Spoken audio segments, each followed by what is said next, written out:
Muy buenas, mis coleccionistas, ¿qué tal estáis? Bienvenidos a un nuevo vídeo del canal. Hoy un vídeo un poquito diferente, un vídeo más de debate, más de, pues, de opinión, un poquito así más distendido, ¿vale? Hoy os traigo, pues, un blog que he visto en la BGG y que me ha gustado mucho y quería compartirlo con todos vosotros, ¿vale? Ya que, bueno, este blog o uno muy parecido me ayudó hace ya mucho tiempo a establecer el sistema de puntuaciones que utilizo yo en los juegos de mesa cuando los suelo jugar, ¿vale? Para anotar las puntuaciones y demás. Así que el blog, bueno, os lo leo un poquito y lo comentamos, ¿vale? Y os digo mis impresiones y mis opiniones. Eh, es de Caco Juega, ¿vale? Em, o Coti Juega, no sé, porque me ha hecho la traducción, es de, a ver, es de Estados Unidos, efectivamente. Y bueno, lo han titulado así, La búsqueda del juego perfecto para dos jugadores, ¿vale? Entonces, bueno, aquí te presento un poco las impresiones que tienen en casa de esta persona cuando juega con su mujer, suelen ser dos en casa, esta pareja, y pues están siempre en la búsqueda del juego perfecto para dos jugadores. Me ha parecido interesante lo que he leído y por eso os lo traigo, para que tengáis este vídeo, para si alguna vez os hace falta para ver los ítems o categorías que puntuar en un juego de mesa, podáis hacerlo. Dice, en una de mis resoluciones para 2025, aquí entiendo que la traducción está mal hecha, es uno de los objetivos, fue revisar todos mis juegos para dos jugadores y decidir cuáles son los que me quedan y cuáles necesitan ser regalados u ubicados, es decir, los que se quiere quedar y los que quiere sacar. Esto no significa que los juegos sean malos, pero que simplemente pues, pueden no generar la alegría que antes generaban. Mi esposa y yo también tenemos el objetivo de reducir nuestra colección para mantener las cosas frescas y revisar nuestros juegos nos ayudará a evaluar cuáles están simplemente acumulando polvo y podrían disfrutarse en otro lugar. ¿Vale? Voy simplificando un poquito. Dice, a medida que revisamos nuestra colección ha sido interesante ver cómo nuestros gustos a veces se superponen y a veces podrían ser más opuestos. Hay juegos que me encantan y a mi esposa no le gustan tanto y viceversa, pero bueno, hay que llegar a un acuerdo. Algunos juegos se quedan con nosotros simplemente porque uno de nosotros los adora. Por ejemplo, Código Secreto Duelo me saca de quicio, ¿vale? Porque le frustra mucho y le echa la culpa a que el inglés no es su idioma principal, este señor. Pero a mi esposa le encanta, así que se queda. Por otro lado, el juego cara a cara es uno de los que me encantan, pero ella preferiría jugar al juego original. Todos se quedan porque al fin y al cabo esta colección es para los dos, ¿vale? Bueno, al final hay que siempre ponerse de acuerdo, ¿no? En casa. Bueno, ¿en qué consiste este vídeo? ¿Por qué os traigo este vídeo al canal? ¿Por qué me ha llamado la atención este artículo? Bueno, porque lo que han hecho ha sido establecer una serie de categorías o una serie de ítems que van a estudiar para cada juego con el objetivo de decidir si entra o sale de la biblioteca. Y me ha parecido interesante porque he leído los ítems, que ahora los veremos tranquilamente y los comentamos, y me ha llamado mucho la atención porque son los mismos, bueno, son unos ítems muy parecidos a los que yo utilizo en mis rúbricas para calificar un juego de mesa y asignarle una puntuación, porque me gusta hacerlo de lo más objetivo que puedo. Y entonces, como me han gustado y he recordado pues un artículo que leí hace ya muchos años en los que también exponía un, no un estudio, vamos a decir, pero sí que un artículo detallado con las mejores categorías que se deberían puntuar cuando nos ponemos a puntuar un juego de mesa. Y a partir de ahí, en ese artículo, yo me basé para crear mi rúbrica, mi sistema de puntuación de juegos de mesa. Con las medias ponderadas, o bueno, con una media con pesos y demás, ¿no? Es decir, obviamente cada categoría pues no tiene la misma importancia cuando calificamos un juego de mesa. Bueno, pues ese artículo ya lo perdí de vista, no lo puedo recuperar. Sí que yo os puedo en otro vídeo pues mostraros mi sistema de puntuación tranquilamente, yo no tengo ningún inconveniente si alguien lo solicita. Pero os traigo este artículo porque puede ser una base para que vosotros creéis vuestro propio sistema de puntuación o que sepáis qué categorías podéis evaluar de un juego de mesa para decidir si el juego se va o se queda. Podéis quitar uno de los ítems si nos convence, podéis añadir alguno personal que tengáis vosotros. Yo, por ejemplo, en mi sistema de calificaciones de juegos de mesa, pues tengo puesto emoción, porque considero que la emoción es un parámetro que sí que es verdad, es un poco subjetivo, porque cada persona se puede emocionar con un tipo de mesa con un tipo de juego de mesa u otro, pero considero que la emoción es un parámetro que, a pesar de ser bastante subjetivo, debería valorarse en un juego. Pues hay juegos en los que, por ejemplo, los jugadores, las puntuaciones son visibles y que siempre el juego mecánicamente pues te mantiene esa emoción, esa tensión de que siempre los jugadores van muy cerca en el marcador de puntuación. A no ser que haya un jugador que no sabe jugar para nada al juego, su primera partida y va muy retrasado, pero en general hay juegos que mantienen la tensión hasta el último momento. Así me viene, por ejemplo, a la cabeza, pues por ejemplo, Sabica, ¿no? Entonces, luego al final, cuando se hace la puntuación final, siempre los jugadores, si más o menos han jugado al mismo nivel, pues ganan por 1 punto, 2 puntos, 3 puntos, es decir, las diferencias son muy pequeñas. Eso te hace que ese juego de mesa te despierte una serie de emociones y que digas, ostras, pues es que el juego es muy emocionante, es que te mantiene en tensión toda la partida, porque siempre estás intentando adelantar a los otros jugadores en el track de puntuación. Y eso hace que el juego sea bueno también, ¿no? Entonces yo, por ejemplo, cogí ese artículo que había hace ya muchos años en los que mostraba una serie de categorías, que además el artículo era bastante objetivo porque mostraba pues las categorías que realmente más objetivas se podrían utilizar para calificar y evaluar un juego de mesa, evaluar y calificar, mejor dicho.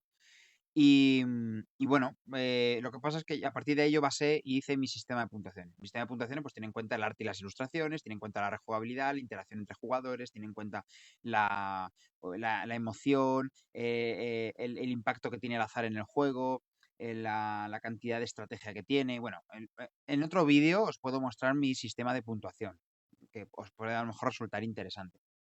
El caso es que ahora quiero centrarme en este artículo para que veáis qué categorías han considerado este matrimonio, esta pareja, para decidir si los juegos se quedan o se van de la ludoteca.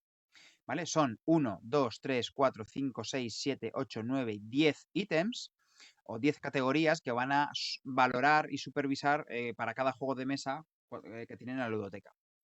¿Vale? Entonces, pues bueno, ya digo, los podéis utilizar como base estas categorías, podéis añadir o quitar a vuestro gusto. De hecho, pues yo seguramente a lo mejor modifico mi sistema de calificación y gracias a este nuevo artículo que he visto y que ha habido una categoría que me ha gustado bastante, ¿vale? Bueno, vamos leyéndolas y la vamos comentando de una en una, ¿vale? Bueno, empezamos por la profundidad estratégica. Esto es una categoría, un ítem bastante interesante, porque es verdad que todos los juegos no tienen la misma profundidad estratégica. Es decir, hay juegos que a simple vista ves que, bueno, cuando le has hecho, que dices, bueno, este juego cuando le eches 4 o 5 partidas, al final voy a acabar siempre haciendo lo mismo. Es decir, me he dado cuenta que la mejor optimización posible es ir a contratos o es ir a coger este tipo de recurso para luego venderlo o tal, y al final, pues bueno, pues al final siempre acabas haciendo un poco lo mismo. Eh, Luego hay juegos, pues que por más que lo juegas, dices, madre mía, pero es que claro, también se puede ganar haciendo esto y también se puede hacer esto. ¿No? Por ejemplo, Praga, que es un juego que dices, bueno, es que admite una cantidad de caminos posibles hacia la victoria bastante amplio, bastante formas de puntuar y que la profundidad estratégica es bastante alta porque puedes dedicarte a hacer muchas cosas en el juego. Y al final todo eso te conduce a ganar puntos de victoria, es decir, que puedes ganar de muchas maneras posibles. Luego hay otros juegos que dices, Buah, esto, yo que sé, por ejemplo, el ajedrez tiene una profundidad estratégica tremenda, es un juego abstracto que a pesar de ser sencillo, simple y con pocos componentes, te desarrolla una profundidad estratégica enorme, enorme. Nunca dos partidas son iguales. Y eso es lo que se valora en esta categoría. Yo esta categoría la tengo también en mi sistema de puntuación porque me parece una categoría importante. ¿Vale? También aquí se debe de meter lo que yo considero como efecto puzzle. Es una cosa que yo me he inventado cuando hablo con mis compinches de juegos de mesa, mis colegas. Decimos, bueno, esto tiene efecto puzzle. Es decir, un juego de mesa para mí, una de las cosas imprescindibles que tiene que tener es que tenga en sí mismo el juego de mesa que sea un puzzle también, ¿no? Es decir, que como metajuego, en las mecánicas más profundas que pueda tener un juego de mesa, tengan ese efecto puzzle. Es decir, que además de competir con los otros jugadores, además de tener que optimizar que si los recursos, que si el dinero, que si los puntos, que si no sé qué, que si el movimiento en un track o tal, al final que tenga ese pequeño efecto de puzzle. Es decir, que el juego también te ponga trabas, que digas, no, aparte de competir con los demás jugadores y gestionar los recursos adecuadamente y comprar los contratos que tienes que comprar correctamente o hacer un set collection correcto. Además, te propongo un pequeño puzzle para que puedas hacer todo eso, ¿no? Y, por ejemplo, pues yo que sé, juegos de V. Rosenberg que tienen ese efecto puzzle, ¿no? Que tienen, pues yo que sé, pues no sé, pues, Hora de Labora, Banquete de Odín, Campos de Arle, yo que sé, pues hay juegos que sientes ese puzzle, que además de competir contra los otros jugadores, estás resolviendo tu propio puzzle en tu tablero, ¿no? Pues ostras, pues hago esto, compro esto, me voy a por esto, porque al final el juego me está proponiendo también un pequeño puzzle, una resolución también en la gestión de las mecánicas y que eso hay juegos pues que no lo tienen y juegos que sí. Entonces yo aquí en esta categoría a mí me gusta mucho valorarla en los juegos de mesa porque me parece una categoría súper interesante, súper interesante. Aquí dice, me encantan los juegos que ofrecen opciones significativas sin ser abrumadores. Yo creo que la clave para ponerle un 10 en esta categoría a un juego, la clave está en esa, ¿no? Es decir, que tenga mucha profundidad estratégica con pocas reglas, con las menos reglas posibles. No vamos a decir con pocas reglas, porque al final hay pocos juegos que tengan pocas reglas. Pero vamos a decir mucha profundidad estratégica sin ser demasiado abrumador, es decir, sin que tengan demasiadas reglas, ¿vale? Dice, ya sea un duelo reñido o un ingenioso rompecabezas táctico. Soy un fanático de la colocación de fichas, poliminos, etcétera. Quiero sentir que mis decisiones importan incluso si se trata de tirar un dado, ¿vale? Es decir, no tiene importancia tampoco que haya un poquito de azar o que el azar sea moderadamente controlable, sino que haya muchas opciones, ¿no? Que tengamos profundidad de estrategia. O sea que yo os recomiendo que cuando vayáis a calificar un juego de mesa, que tengáis muy en cuenta esta categoría porque es interesante analizar los juegos desde el punto de vista de la profundidad estratégica que tienen, ¿vale? Bueno, no me quiero enrollar mucho porque la verdad es que esto da para un debate muy amplio en el que podríamos tirarnos aquí hablando pues muchísimo tiempo, ¿vale? Luego tenemos otra categoría, la segunda, que es interacción con el jugador, es decir, la cantidad de interacción que tienen los juegos. Actualmente en el mundo de juegos de mesa hay tantos juegos ya que hay mucha diversidad de jugadores, ¿no? Hay jugadores que prefieren que haya mucha interacción en los juegos, hay otros jugadores que prefieren que sea totalmente multisolitario el juego y que no haya ningún tipo de interacción. Es decir, yo voy a lo mío, tú vas a lo tuyo, nunca nos bloqueamos cosas, ni nos hacemos perder recursos los unos a los otros, es decir, siempre yo quiero ganar pues, sin que nadie me moleste, ¿no? Entonces, bueno, pues es una categoría que se puede valorar. Esta categoría es complicada de valorar porque claro, habrá jugadores que prefieran que los juegos tengan interacción y habrá jugadores que prefieran que los juegos no tengan interacción. ¿Vale? Pero bueno, yo creo que lo importante es al final llegar a un consenso en la calificación y decir, pues vale, mira, el juego tiene una interacción intermedia, sí que hay bloqueo en estas acciones o a la hora de coger estos recursos. Y yo creo que sí que lo podéis incluir en vuestras categorías para calificar un juego de mesa. ¿Vale? De verdad, esta categoría nos daría para hablar muchísimo, pero no me quiero enrollar, no quiero que os haga un vídeo de más de 20 minutos. Si os gusta este debate, lo podemos tener sin ningún problema. La rejugabilidad, pues un aspecto muy importante como categoría a la hora de valorar y calificar un juego, porque la rejugabilidad es muy importante. No es lo mismo un juego que a las dos partidas dices, bueno, esto ya siempre es lo mismo, que aburrimiento. El tablero siempre está en todas las cosas, la localización es siempre en el mismo sitio, no hay variabilidad, no hay rejugabilidad. Pues no, a ver, los juegos de mesa pues será mejor que tengan un tablero modular, que cambien cada vez que juegues una nueva partida, que no tengas que irte a explorar siempre al mismo sitio, que al final pues tengas diferentes opciones cada vez, que no sé por dónde van a aparecer los recursos, las losetas, o que cada vez el setup pues, sea de una forma diferente. Eso hace que la rejugabilidad pues, sea alta y obviamente la rejugabilidad es una necesidad porque al final estamos en un juego de mesa, que no tenemos un algoritmo que pueda hacer que el juego de mesa cambie continuamente de forma bestia. Un videojuego, por ejemplo, eso sí que lo consigue, más o menos. Dentro de lo que es el mismo juego te permiten hacer muchas cosas diferentes. En un juego de mesa es más complicado, entonces la rejugabilidad se valora. O sea que es una buena categoría para evaluar en un juego de mesa. Bueno, cuarta categoría, que sea portátil y apto para viajes. Bueno, pues yo en mi rúbrica personal, en mi sistema de calificaciones, no tengo lo de esta categoría, yo no la tengo porque me parece que lo de portátil y apto para viajes es como un plus, pero que no debe de evaluarse un juego por si es portátil y apto para viajes. En este caso, esta pareja decide que sí, para ellos es una categoría más a la hora de, porque se ve que viajan mucho y entonces llevan los juegos, y entonces en ese caso, en esa casa, pues a lo mejor les interesa tener esta categoría para calificar y para decidir de si un juego se marcha de la biblioteca se queda. Yo, en mi caso, como suelo viajar poco y cuando viajo no me suelo llevar juegos, salvo a lo mejor una vez al año que te vayas de vacaciones de verano o tal, y me suelo llevar juegos que tengo específicamente para los viajes, pues en principio esta categoría no la evalúo. Pero bueno, también no solamente cuando te vayas de viajes, que siempre estamos con lo de jugar en el aeropuerto para las esperas, o irme de viaje a la playa en los momentos de aburrimiento por la noche. Hombre, también son juegos portátiles que te los puedes llevar para jugar cuando echas un café con un colega en un bar, o en una cafetería, o yo qué sé, o sea, que, bueno, pues una categoría más que podéis decir vosotros si la incluís o no.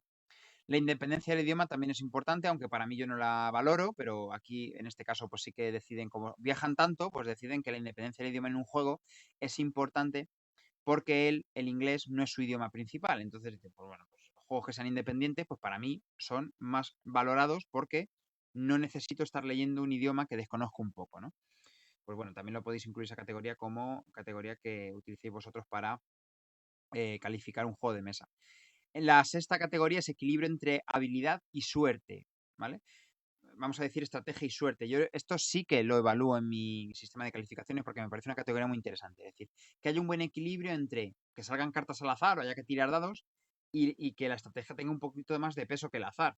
Es decir, que cómo está esa relación en el juego de estrategia barra azar, cómo está esa compensación, si prima mucho más el azar o prima mucho más la estrategia, ¿eh? Aunque haya momentos en los que para evitar pues jugadas rotas o estrategias rotas que puedan hacer jugadores que ya se conocen el juego de memoria, pues para eso siempre tiene que haber algo de azar, o un mazo de cartas que van saliendo cartas al azar, o y que los jugadores tengan que ir acostumbrando a cambiar su estrategia continuamente, cosas así, ¿no? Es decir, por supuesto que cualquier Eurogame siempre tiene algo de azar, porque es necesario diseñar un juego de estilo euro con algo de azar, porque si no se encontraría siempre la estrategia ganadora y sería muy difícil ganar a ese jugador. Entonces es importante que al menos tenga los setas que vayan saliendo aleatoriamente, contratos, cartas, de alguna tirada de dados, gestión de dados, etcétera, ¿no? Siempre hay que darle ese toque para evitar las estrategias rotas. Entonces yo creo que bueno, esta categoría es muy interesante valorar. La octava es la calidad de los perdón, la séptima es la calidad de los componentes. Pues yo, por ejemplo, esta categoría yo la evalúo implícitamente dentro del arte e ilustraciones. Ahí meto también lo que es la producción del juego y demás. ¿Vale? Yo disfruto mucho cuando un juego tiene una buena producción, disfruto mucho toqueteando los componentes, disfruto mucho con los tableros a doble capa, que no se me mueven las fichas, disfruto mucho, yo qué sé, pues este tipo de cosas. Es decir, para mí la calidad de los componentes pues es muy importante, ¿vale? No es que afecten mucho a la experiencia de juego, pero sí que, hombre, se suma a la experiencia, por supuesto, son pluses que tienen los juegos y me parece una buena categoría para evaluar y calificar. Bueno, la configuración y tiempo de inactividad es el entreturno, ¿vale? Bueno, no, se refiere al sí, bueno, se refiere un poco a todo eso, ¿no? A los tiempos muertos, tanto del setup, es decir, la configuración inicial, como del tiempo de inactividad, es decir, el entreturno. Es decir, desde que yo he jugado mi turno hasta que me vuelve a tocar otra vez, ¿cuánto tiempo pasa? Pues eso es una categoría interesante para... Yo, por ejemplo, esta categoría es la que a mí me ha parecido interesantísima y que yo no tengo en mi sistema de calificaciones. Y me ha parecido muy buena de incluirla en mi sistema de calificaciones. Porque me parece que contabilizando en cada juego que tú juegues, que tampoco te llevaría mucho tiempo y quebradero, decir, venga, voy a contar cuánto tiempo pasa desde que yo juego un turno hasta que vuelvo a jugar mi siguiente turno. Y voy a contar cuánto tiempo es la preparación de la partida, el setup inicial, ¿no? Y entonces tú puedes ir también poniendo, pues en las fichas de cada uno de tus juegos que tengas en tu ludoteca, pues este juego se tarda en configurarlo tanto, el entreturno dura tanto, a 3 jugadores, a 4 jugadores. O sea que, bueno, puedes irte también configurando un poco esos tiempos. Y cuando ya los tengas más o menos hechos de toda tu ludoteca, pues vas a decir, guau, este juego es que tiene tanto entreturno que al final lo voy a vender, porque no me interesa tener una ludoteca, porque el setup se lleva 1 hora, el entreturno al final son 10 minutos, nada, no me interesa. Obviamente también depende el AP que tengan los jugadores con los que juguéis, claro, obviamente, pero bueno, es una categoría que se puede meter. Es un poquito también subjetiva, pero se puede, y yo me lo estoy pensando seriamente de meterla en mi sistema de calificaciones porque me parece interesante. Bueno, pues novena categoría que utilizan estas dos personas para calificar o decidir si los juegos se marchan de la ludoteca o se quedan, es el espacio en mesa, ¿vale? Que esta también me ha parecido ciertamente interesante, es decir, la cantidad de espacio que ocupa el juego en mesa. Pues a veces hay juegos que te dan la misma diversión ocupando muy poquito, que incluso son portables y son llevaderos, son muy, incluso te los puedes llevar de viaje. Y hay otros juegos que aportándote las mismas sensaciones, al final tienes que hacer un despliegue, una cantidad de tiempo luego para recoger todos los componentes. Entonces al final dices, pues me quedo con el que me proporciona casi las mismas sensaciones y me ocupa muy poco en mesa, ¿vale? Entonces, pues al final es una categoría que también se puede utilizar para evaluar, pues, unos juegos u otros. Al final, para las mismas sensaciones, me quedo con el que menos tiempo dure o con el que menos espacio en mesa ocupe, ¿vale? Y por último, la décima categoría es la duración del tiempo, ¿vale? Juegos que se alarguen demasiado, es decir, que pasen de las 2 horas, pues se empiezan a hacer un poquito tediosos. Esta categoría también me dan ganas de incluirla en mi sistema de calificaciones, porque es verdad que al final la diversión ya no, cuando pasamos de 2 horas de partida, por muy bueno que sea el juego, es verdad que la diversión va disminuyendo. Al final, jugar al mismo juego durante más de 2 horas sentado en la mesa y todo con gente más nerviosa, que le cueste más concentrarse y demás, pues es verdad que cada vez se va haciendo un poquito más tedioso y hay que tenerlo en cuenta a la hora de mantener juegos en la ludoteca.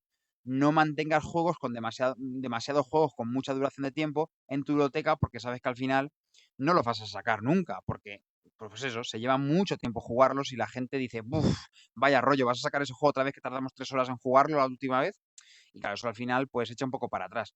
Así que hay que tenerlo en cuenta también esta categoría. Pues nada, impresionistas, no quiero que alargarme mucho más, extenderme. Aquí tenéis pues estas 10 categorías que podéis utilizar para hacer vuestro propio sistema de calificaciones o vuestro propio sistema de valoración de qué juegos se quedan, qué juegos se van. Y nada, ya sabéis que cuando veo cosas interesantes, pues me gusta traerlas al canal porque yo quiero que mi canal sea un canal un poco diferente a otros canales y que aportemos algo más de valor a la comunidad jugona. Que no sea siempre pues el típico unboxing, el típico cómo se juega, etcétera, etcétera, ¿no? El típico partida en solitario, partida con los amigos, no, quiero que vayamos un poquito más allá y crear un contenido un poco más diferente, ¿vale? Así que, pues nada, mis pecenistas, nos vemos en próximos vídeos. Hasta pronto.